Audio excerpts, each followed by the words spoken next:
Alright guys, today we watched this video by Goodgis, so definitely go and check out his channel. Today I'm going to share with you 25 game dev tips and tricks that will make your game better. So let's cut to the chase and get started. Number 1 is always prototype your games first. Okay, you might need to prototype your game, but prototyping really comes after either production phase or post-production phase. You cannot really do prototyping like after pre-production. It won't really make sense. It's just wasting time, because most people, especially if they are professional, can't tell if a game is gonna succeed or not according to the game design document. So there is not really need for a very small prototype. Only if you are going for a publisher and you want a vertical to do like a vertical slice to submit to publishers, or to get feedback like from professionals, you might do that. But if not, you don't really need to prototype very early. You need it only sometimes if you are targeting publishers with a vertical slice, because if you did a good pre-production, you could tell if the prototype would suck or not. It's the best way to see if your game is boring before you sink too much time into it. Number 2 is take inspiration. Some of the best video games were inspired by non-video game hobbies. It could be hiking, fishing, crocheting, it really doesn't matter, just have fun with it. Number 3 is a game is like a marriage. You have to stay committed. Yeah, by the way, motivation only does not, and commitment does not just make a video game. You need a solid plan, you need a very hard discipline to really make a full video game, because it could take up 2 years, and even for some very big projects 5 to 6 years, not only 1 to 2 years. Some people did it, and so yeah, you need a lot of commitment and discipline. Committed to it. So make sure you're in love with the game genre and the concept before you dive way too deep into it. Number 4 is game dev takes twice the amount of time you That's wrong. I always disagree with this step, because this step is just mean that you did your pre-production wrong. If you did your pre-production wrong, you did not really measured how much you would add into the game. It means that you are gonna have twice as long and sometimes as triple as long as a production. But if everything was written in your GDD and everything was written in your plan, in your pre-production plan, you would not take as twice amount of the time. So this is just bad planning and pre-production.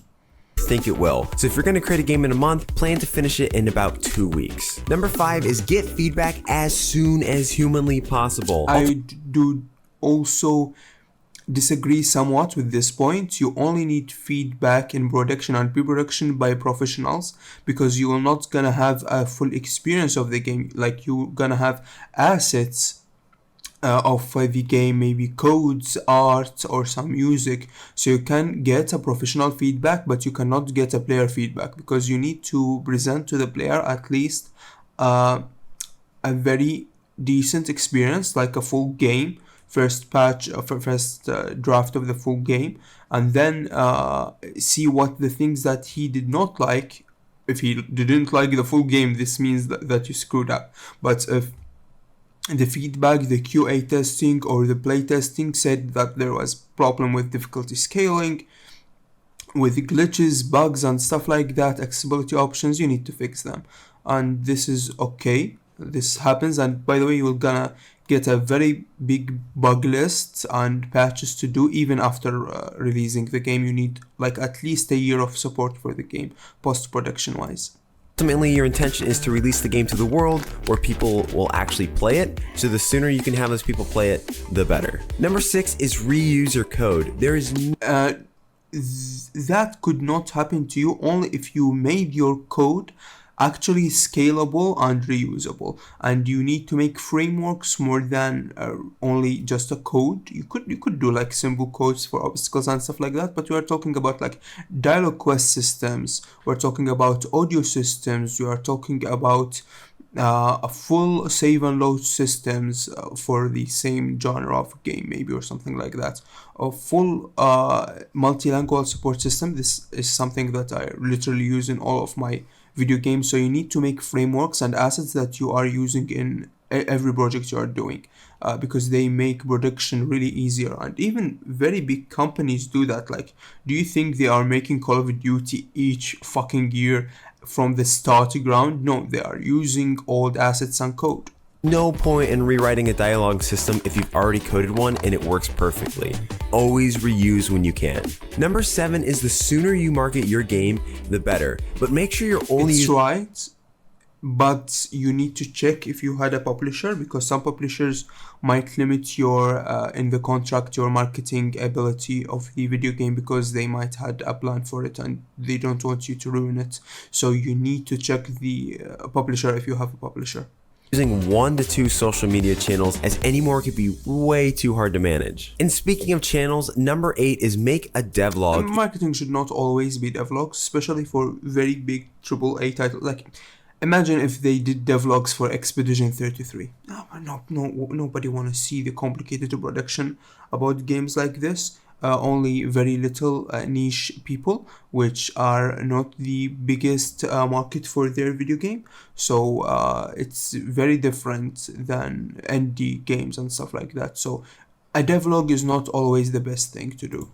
Even if it's just for yourself, it can be a blog, it can be a video, but I find that I get super inspired by watching my old videos, and they help me push forward in my project. Now, shifting over to software, number 9 is game engines aren't as important. That's totally wrong, especially for people that are not very experienced in commercial projects. This comes usually from people that works in a background of 2D games, only 2D games, never worked in 3D games. Now, if you are making a 3D game, choosing your game engine could break up your project. Like, if you want a very hyper-realistic graphics and you are not experienced with optimization, and you just say, oh, I will use Unity or Godot, you will not be able to do that. You get a better chance making the project in Unreal than them, because you need a very, very experienced team of optimization specialists to make this. And even multiple people that are very experienced in the industry, like Thomas Brush, which he has almost a decade of experience in the industry, yet Thomas Brush having now a very hard optimization problems with Twisted Towers, which is not very hyper-realistic compared to the games nowadays. So we're talking about a very serious issue here. No, this is stupid. This is just for 2D games, and even 2D games, if you choose Unreal, it would be hard for you. So no, you need to choose your game engine in a very important manner as you think. I know that's coming from the guy who preaches about Godot, but you can create great games in basically any engine you're using. No, because if you want a light framework for your game and you have a 2D game, Godot is the best. If you want to make a video game that is easily accessible across multiple platforms, and it's either 2D or 3D stylized, you're gonna use Unity. Only if you want to make something crazy with optimization and do a very realistic graphics with Unity, just like Thomas Brush, me, who is making Robotic Hell. Or if you want a very hyper realistic video game, the best 3D video game engine out there, which is Unreal Engine. And if you want custom things, like some games need custom features that are not found in any engine, and there's multiple beautiful examples of this, you need to make your own custom game engine. Number 10 is stick with a tool. There's nothing worse than bouncing around to a bunch of different art software and game engines. That's right. Especially if you are not in a testing pipeline. If you already have a pipeline, don't change it. That's just a waste of time, just a waste of money. So yeah, I agree totally with this point. You like and stick with it. Number 11 is free software can be just as... Today I'm going to share with you 25 games of the software that you're trying to learn. Your brain... Number 11 is free software can be just as good as paid software. So never feel like you need to spend some money in order to create an awesome game, because you can do it without it. Now this next one's really important if you're just starting to learn a new piece of software or an engine. But number 12 is watch one tutorial every single day. This is just if you are a beginner who's learning. You can also check documents, not practically a tutorial, and you cannot do it for days if you are like, it's a creative industry, it's not just programming. That's what people really forget about. You do not really need to do a tutorial each day, especially if you learned already most of the basics and the mediocre stuff. the software that you're trying to learn. Your brain will passively start picking up things without you knowing it, so even if it doesn't feel like you're learning, trust me, you are. Number 13 is every engine has bugs. It doesn't matter what you do, it doesn't matter what you switch to. This is something right, it's like, don't worry about it. Bugs are just something in the industry that will never be fixed. You cannot make a 100% game without having a small bug. There's going to be bugs, so you might as well just learn the ones for the engine you're using and get used to it. Now, switching over to the art side of things, number 14 is trace other people's art. Now, you should buy... It's not calling it copy is wrong, it's just brainstorming and taking references. You cannot make an art out of your own imagination. Every artist needs to see and do brainstorming either outside or inside, online, offline, brainstorming and referencing. You cannot... When they painted the Mona Lisa was a real person. She was a girl. He painted it. You cannot really paint something out of your own imagination because its quality gonna be bad, and you need to make a lot of art for your game. You need to make most of the production goes by stuff that are related to art direction and stuff like that. No means post this anywhere, but the best way we learn and how we learn as babies is by copying other people. Number 15 is use a color palette to keep your colors consistent. And again, a tip for just 2D games. If you are making a 3D game, you need to have a color palette differentiation with the story. Like some stories start with warm colors, but as the story get intense, they go to a different color palette, which give like a storytelling by colors, and this happens for all movies and some video games. So you cannot only use one color palette only for 2D and sometimes retro video games like Celeste. Don't use that and stuff like that. It's really up to how advanced the game that you are doing, but you need to use color theory though. I heard this 1,000 times by now, but it's really important until you understand how color theory works. Number 16 is create a mood board. Now, you basically just want to gather images of other games and art that you want your game to look like. Not just that. You need to watch full shows, play multiple video games that are related to your references, because if you don't, your game gonna suck, boy. And make sure to include about 3 to 6 different games or artists. That way you're not copying one person. And then use the mood board as reference for when you create your own game art.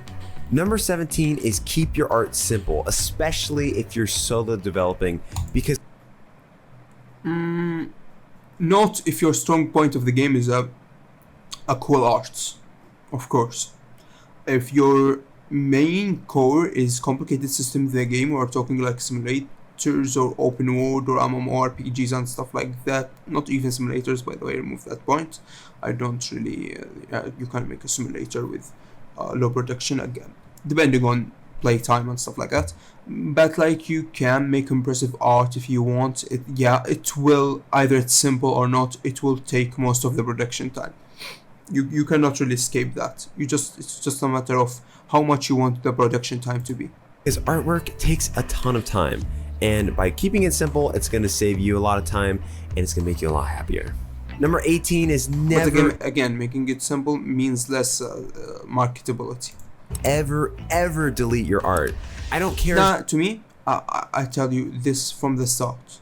If you have something bad in your project, don't even keep it. Just delete it. You need to have the mentality, if something is wrong, you need to let go of it.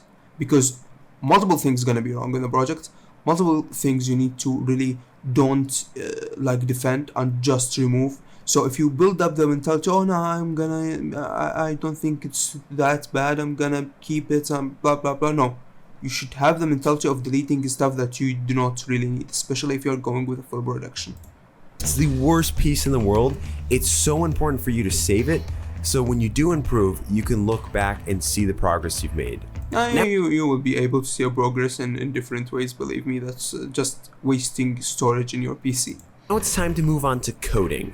And number 19 is the fundamentals are key. It's so important for you to understand the core concepts. Yeah, you see many people screwing up fundamentals, and it's okay. but you need to keep an eye on it. Steps of programming. And if you don't understand variables, arrays, functions, or basic if statements, you seriously need to take the time to learn them. Otherwise, it's going to be a huge pain in the butt and you're just going to be writing spaghetti code. Building on that point, number 20 is watch the CS50 class on YouTube. Yeah, it's a nice class. Like, I watched it before. It's a very nice one. But you cannot watch it. I've known many people who are good and never watched it. But you know what? It's just fun, to be honest, and it's free, so why not? Harvard's first entry-level computer science class, and if you don't know where to start, it's amazing, it's free, it's fantastic, and it's so thorough. So make sure to check it out. Number 21 is focus on making smaller games so you can get used to finishing games. Again, this is just for beginners. After 3 small games, you need to understand how full production works, how full commercial games works, because it's a different major than just making a small game. It's a different whole universe. You need to understand how things really work in the industry, so you can't make small games forever. I see many people get stuck making hundred of small games. I never understand, why cannot I get improved upon the stuff that I'm already making? You cannot improve unless you are into the full commercial game production. That's it. There's a ton of aspects of finishing games that you don't get from just starting a project. And this is something I suffer from a lot when I first started developing projects. So it's important you learn the whole process, so make sure you keep your games small. Number 22 is learn your language. If you're using C# with Unity, then take a class on C#. I see this issue all the time with people using Godot or Unity where they just don't understand the language because they're just trying to make a game. Right. So if you're confused... Only if you are working a very big game and you are like an artist, you don't really need to know coding if you don't want to make a full video game if you are not a solid dev. Learn the language first and then move over to the game engine. Number 23 is be consistent with your variable names. You can use camel casing, you can use snake casing, you can use whatever casing you want. Just keep it consistent. I do agree with that as it can make your code real. I really have a very bad time when I always read intern code because they have very weird variable names. It's hard to read if you keep swapping back and forth. Yet it's the most repetitive tip I ever seen in my whole life. Like, everyone says this tip, yet not many people really do it. Number 24, and this is a controversial one, but keep your code readable. Avoid scalability. Yeah, that's very right. Double ampersands when you could just write and, or avoid using !Apple if you could just say Apple equals false. Yes, because if you have in your studio interns and stuff like that, try making your code have a guidelines access to all your code. It's okay to use and than writing and or stuff like that. It's just to try to make it all the same way of typing by writing a guideline if you have a big team. I get it, it's shorthand, it makes your code shorter, but it also makes it way harder to read, and ultimately the most important... Because if it's only you, if you write it in a certain way, you'll never get confused by it. Thing you want with your code is readability. Number 25 is create your code, then optimize it. No, don't do that. For 2D game, yeah. And if you are not porting it to mobile, if you did this for a bigger production or for a 3D game, you're just gonna screw up the full production. Optimization should be planned in pre-production. This is a very not good tip in my opinion. This is no, do not do that, please. It's easy for us to waste time making complex systems that we don't even use. And optimization is not about complexity, rather the complete opposite, by the way. So make a rough draft first, and then if you plan on keeping it for your game, improve and optimize it later. And one final bonus tip is don't get discouraged. Developing a game, especially by yourself, can be a lot of work. You have to create the music, the art, the coding, the story, the gameplay, and it can be extremely overwhelming. I see a ton of people being really hard on themselves that their games are terrible or that they suck. If you're a solo dev, even if you make the crappiest game, no one gonna blame you. It's just you are trying to do 100 guys' job.